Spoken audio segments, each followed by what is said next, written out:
राजकीय कला महाविद्यालय कोटा ऑनलाइन क्लासेस बीए प्रथम वर्ष स्वप्न वासवदत्तम द्वितीयो अंकः ततः प्रविशति चेटी। मंच पर चेटी का प्रवेश दिखलाया जाता है और वो इस प्रकार से कहती है, कुंजरिके कुंजरिके कुत्र कुत्र भर्तृदारिका पद्मावती किं भड़सी एषा भर्तृदारिका माधवीलता मण्डपस्य पार्श्वतः कन्दुकेन क्रीडति इति यावत् भर्तृदारिकाम् उपसर्पामि। अम्मो इयं भर्तृदारिका उत्कृतकर्णचूलिकेन व्यायाम संजात स्वेद बिंदु विचित्रितेन परिश्रांत रमणीय दर्शनेन मुखेन कंदुकेन क्रीडन्तीत एव आगच्छति यावत् उपसर्पामि। वो देखती है कि आवाज़ लगा रही है कुंजरिका कुंजरिका, पद्मावती कहाँ हैं। फिर देखती है कि वो तो माधवी लता मंडप के समीप से गेंद से खेलती हुई आ रही हैं।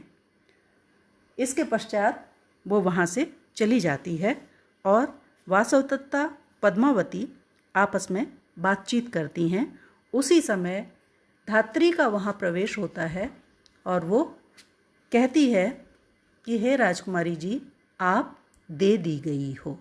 वासवदत्ता पूछती है किसको, तो कहती है राजा उदयन के लिए। वो यहाँ किसी कार्यवश आए थे और महाराज ने उनकी गुण, रूप, यौवन इत्यादि चीज़ों को देखकर वे उन पर मुग्ध हुए और उन्होंने पद्मावती को उन्हें देने का संकल्प कर लिया है। और इस प्रकार से द्वितीय अंक समाप्त हो जाता है। उसके उपरांत अथ तृतीयो अंकः ततः प्रविशति विचिन्त्यतीत वासवदत्ता। सोचती हुई सी वासवदत्ता का मंच पर प्रवेश दिखाया जाता है और वो इस प्रकार से विवाह आमोद संकुले अंतःपुर चतुष्शाले परित्यज्य पद्मावतीम् इहा आगता अस्मि प्रमदवनम् यावत् इदानीं भागधेय निवृत्तं दुःखं विनोदयामि।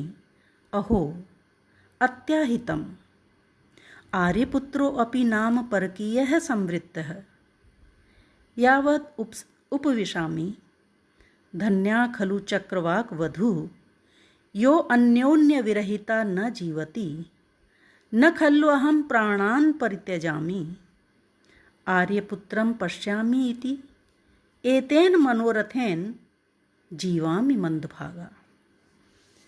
वो कहती है कि महाराज का पद्मावती के साथ विवाह हुआ है तो संपूर्ण जो परिसर है, जो राजभवन है, वो विवाह के आमोद से भरा हुआ है और मेरा मन बेचैन हो रहा है, व्याकुल हो रहा है ये सब चीज़ें देख करके, क्योंकि मेरे ही पति किसी अन्य स्त्री के साथ विवाह कर लिया गया है उनके द्वारा। तो वो चीज़ पत्नी होने के नाते मुझे सहज नहीं लग रही है और मैं अंदर ही अंदर परेशान व्यथित हूँ।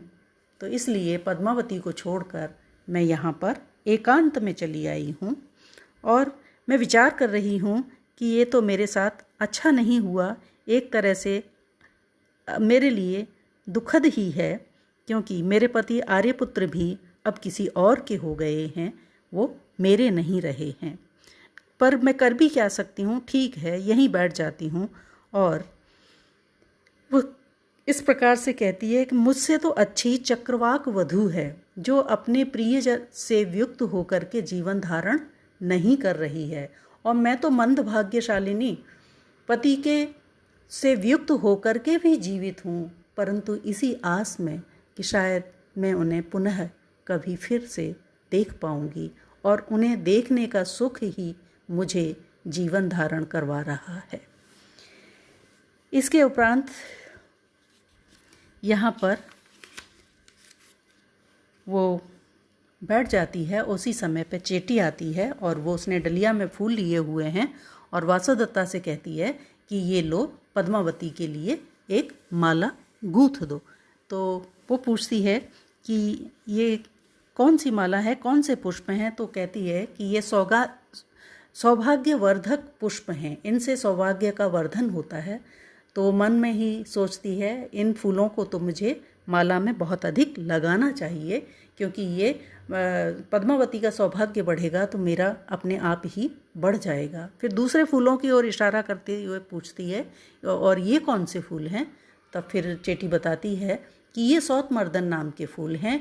इनको माला में गूंथे जाने से जो सौत होती है उसको धीरे धीरे क्रमशः वो विनाश की ओर चली जाती है और उसका मर्दन हो जाता है। तो मन में ही वो विचार कर लेती है कि ठीक है, मुझे इन फूलों को माला में नहीं लगाना है, क्योंकि सौत तो वही है, सौतन तो वही है, और वो कोई व्यक्ति अपने ही हाथों भला अपना मर्दन कैसे कर सकता है, ये किंचित भी संभव नहीं है। इसलिए वो सौभाग्यवर्धक फूलों को माला में गूंथ देती है, परंतु सौतमर्दन नाम के फूलों को माला में नहीं गूंथती है और माला बनाकर चेटी को दे देती है।